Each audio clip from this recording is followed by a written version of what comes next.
comes the money. Here we go. Money talk. Here comes the money.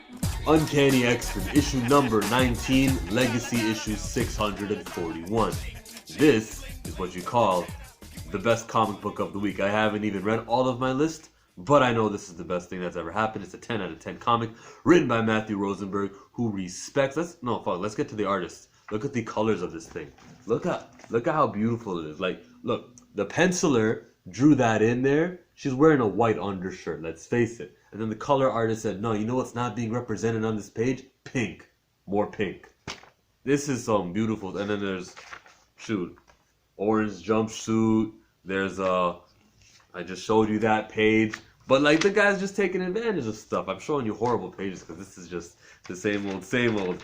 There we go. There, brown, yellow being represented. So, all right, let's not get all kindergarten-y. Good colors, good story now. Rosenberg knows what he writes, his own stuff. His Multiple Man, he wrote that last year. All of a sudden, Jamie Madrox is featured prominently. He wrote The Astonishing X-Men. That was mentioned here. Emma Frost was watching from afar when they were fighting those Sentinels in front of the school. When Havoc, Colossus, Dazzler, one more and I'm forgetting. I think Jamie Madrox. But there was a fourth member fighting the freaking Sentinel. She was there watching, playing I Spy. Everything that he writes, he remembers. New Mutants with Self. What's the dude's name? I always forget his name. I think it's Warlock. But that dude possessing the three agents like Danny and Shan. Alright, he knows his stuff. He knows old stuff. He's a young X-Men reader. People like Elixir are getting love. I think the last time I saw him was when Cullen Bunn was writing Uncanny X-Men. I saw, remember Phoenix Resurrection, that storyline? There was Brian Cruz, Tag, maybe someone you never heard of, but it proves to me that he reads the new X-Men Academy X stuff. Blindfold, who he killed in issue number 11, all of a sudden we see her being mentioned. Something he wrote in issue number 1, which was Anoli, not Anoli. I wrote notes here, that's what I'm looking back at. But Anoli turning heel in the middle of Disassembled in that storyline, which he co-wrote. He's mentioning and making sense out of why he went bad. It was Emma Frost who we should blame. This dude is... Oh, the serum from issue number 1 that Beast developed. She knew that Beast had that inside. And there's a serum now that can take away the mutant genes.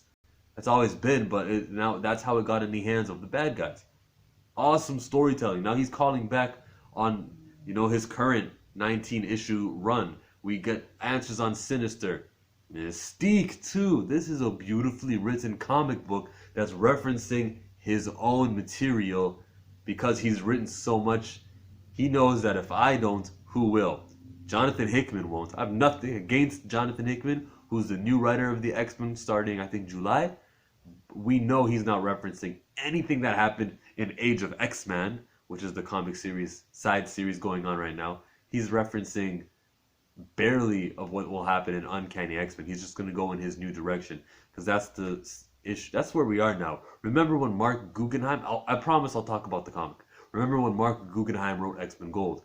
In that story, Storm had a hammer from in the 80s. She picked that back up and she was using it and she was fighting. Like the last 10 issues of X-Men Gold, Storm was wielding the hammer. Now he wrote a story in 2008, which was part of a comic that had 7 different X-Men, different stories, and 3 of those pages were written by Mark Guggenheim himself. And he made a story where Thor spoke to Storm about that specific hammer. And because no one wrote about it in the last 10 years, when he finally got to write X-Men Gold in 2016, 17, ta-da! People only reference and remember their own shit. They take care of themselves. Now, the difference between this and that is none, really. I just like this better. So, let's get to the comic book. Emma Frost this whole time has been at the Hellfire Club, where she ranks, and now she's the king, the Black King of the Hellfire Club. That just means leader. Now, she's doing her thing. The government agents, I think it was the Office of National Emergencies, bust her. We've got these power enhancers. They're called power inhibitors, neural dampeners that can block your psychic feedback.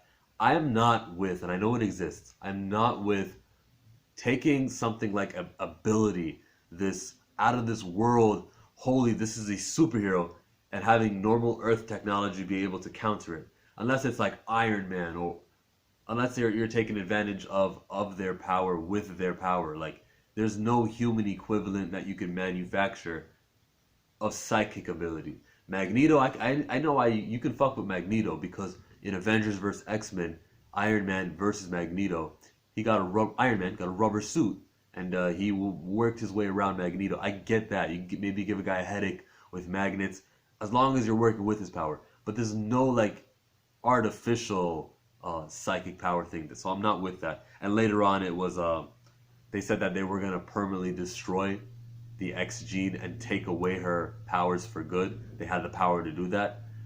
Not a fan of something like that, but like I can see how in the biology of it you can take away the genetic material that makes the X gene what it is. I can see that happening. But something untangible like psychicness, nah, doesn't work for me. That's a nitpick, but it's been around. Shield has been having that technology. I just prefer it when it's the Inhumans versus the X-Men and there's two psychics going at it, and I can like, yeah, two fake things.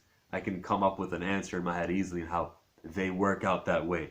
I spent a little too much time on that, but like everything, all my notes that I wrote down, I kind of said as I opened this video of just how much I love what Matthew Rosenberg is doing. I'm going to miss him when he's gone. I'm going to miss him when he's gone. That was me playing the cup game. Vanisher is dead in this comic. Kind of in line with the other X-Men disappearing or vanishing. Like Blindfold is gone, like I said. Like we lost Strong Guy. We lost Wolfsbane.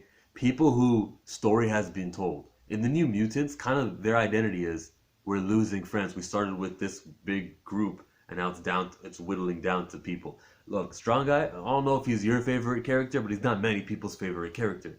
He can go, he's expendable. How many other, literally his name is Strong Guy. There's Beast, there's Colossus, there's other people who serve that. The Vanisher, we've already have Illyana Rasputin. There's Nightcrawler, and there's Megan, Gwyn, Pixie. We've got these teleporters. Alison Blaire, I think her name is. There's people who can fade away and disappear. He's expendable. Wolfsbane, yeah, she transforms into a werewolf. She's expendable, man. We got people who have sharp things. Wolfsbane, who's an animal. We got Beast, who's an animal. We have a lot of animal kind of related furry X-Men mutants around.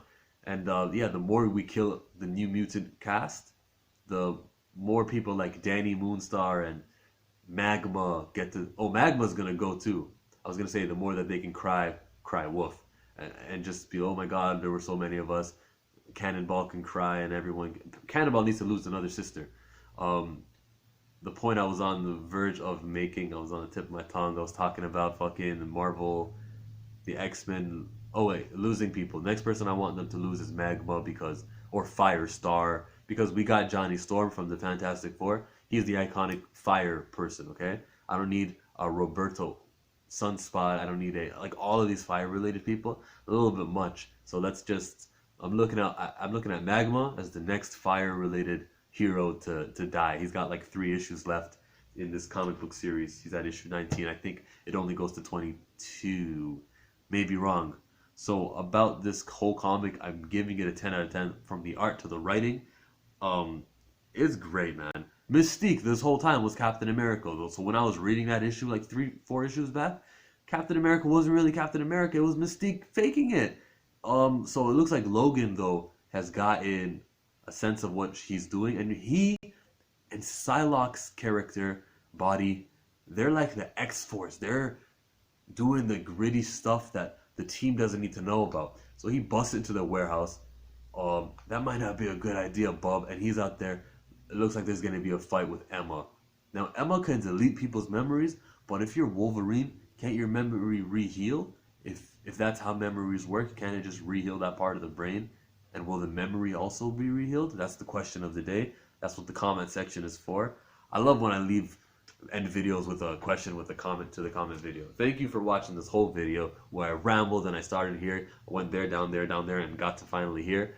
Thumbs up the video if you appreciate this kind of stuff. Bye.